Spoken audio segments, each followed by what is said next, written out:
Hello everyone, very good morning to all. Dear students of class first, how are you all? I hope all are fine. Students, now I am here with the GK workbook. Dear students, as well as yesterday there was the chapter about 14. ठीक है ना, chapter 14 आपका था. I hope आप सब लोगों ने complete कर लिया वो चैप्टर को. सो it's time to move to the next chapter, and next chapter is about your page number 15. On page number 15 you have the same chapter also, chapter 15. And what is the name of the chapter? International epithets. Okay, international epithets chapter you have. And what do we learn? What will we learn in this chapter? Some of these countries are better known by their by names. Means इस chapter में हम लोग देखेंगे कि कुछ countries होते हैं are better known, जिसको हम और अच्छी तरह से जान सकते हैं by their by names, with the help of by names.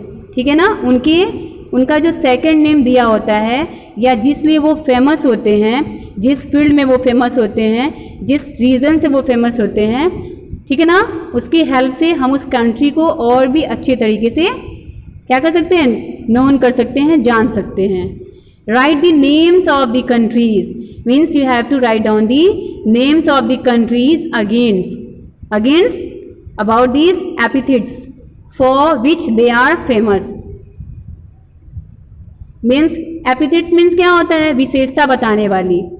ठीक है ना, विशेषता बताने वाली, जिसको हम एग्जेक्टिव बोलते हैं ना, वही आपकी विशेषता बताने वाली. मीन्स अगर जैसे ये आपकी कंट्रीज़ है, in this sided you have your countries. ठीक है, और इन सारी कंट्रीज़ की क्या विशेषता होती है, क्या एपिथेट्स होती है. ठीक है ना, इनको और किस नेम से हम जानते हैं, और क्या क्या चीज़ें यहाँ पे फेमस हैं.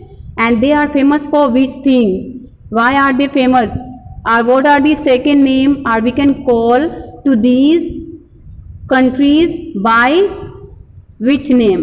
Okay, that is about your epithets. ठीक है, तो चलिए हम लोग देखते हैं. Right the names of the countries, हमें इन सारी कंट्रीज के नेम लिखना है अगेंस्ट द एपिथेट्स. ठीक है ना, इन सारे एपिथेट्स के against for which they are famous, जिसलिए ये सारी कंट्रीज जो है वो फेमस हैं. Clear? Start from the first one. First आपका है which country is called as the land of lakes. कौन सी ऐसी कंट्री है जिसको हम लैंड ऑफ लेक्स के नाम से भी, लैंड ऑफ लेक के नाम से भी जानते हैं. कौन सी कंट्री आपकी है? That country is known as the Finland. कौन सी कंट्री है? फिनलैंड. स्पेलिंग क्या है? FINLAND. देखिए सारे वर्ड्स आपके इस बॉक्स से हैं. इस बॉक्स के हेल्प से आपको सारे वर्ड्स को कंप्लीट करना है, इनके कंट्रीज के नेम लिखना है. ठीक है, so which countries known as the land of lakes, it is called Finland. ठीक है, नेक्स्ट कंट्री की तरफ मूव करते हैं. Land of golden fleece. Land of golden fleece means which country is known as the land of golden fleece. That country is about Australia. ठीक है ना, Australia. Australia का स्पेलिंग देख लेते हैं, AUSTRALIA. ठीक है, ये आपकी हुई Australia country. Next, land of 1000 pagoda lakes. Land of 1000 pagoda lakes means कौन सी ऐसी कंट्री है जिसको, और जिसका बाय नेम जो होता है, जिसको हम लैंड ऑफ 1000 पगोडा लेक्स के नेम से भी जानते हैं, वो कौन सी कंट्री है? वो आपकी कंट्री म्यांमार. कौन सी कंट्री है? म्यांमार. स्पेलिंग देखते हैं, MYANMAR. म्यांमार. एन जो है ना, अब एन आपका साइलेंट हो जाएगा. ठीक है, इसको हम म्यांमार नहीं पढ़ेंगे, इसको हम रीड करेंगे म्यांमार. एन को साइलेंट कर लेंगे. ठीक है, next, land of lilies. Land of lilies. Canada country is known as the land of lilies. ठीक है ना, लैंड ऑफ लिलीज किस कंट्री को कॉल करते हैं? किस कंट्री के नेम से जाना जाता है? That country is known as the Canada और Canada. Next, land of morning काम।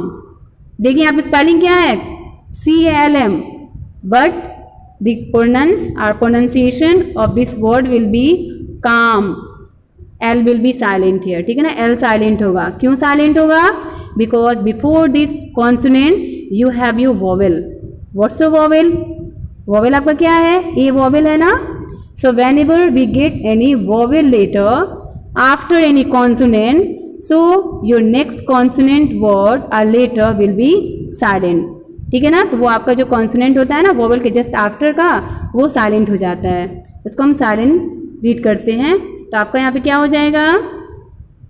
Land of morning calm, morning calm, and that country is known as the Korea. South Korea जो होता है ना वही है Korea, spelling KOREA, Korea. Next, land of thunder dragon, land of thunder dragon, that's call about Bhutan.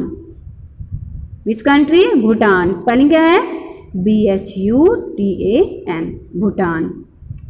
Next, सब लोग अच्छे से प्रोनाउंस करेंगे, इसकी प्रोनाउंस सही होगी तब तो ही आप लोग लर्निंग वर्क अच्छे से कर सकते हैं। प्रोनाउंसिएशन सब लोग अच्छे से बनाएंगे। You all have to read your words with me firstly, ठीक है। Next, land of smiles.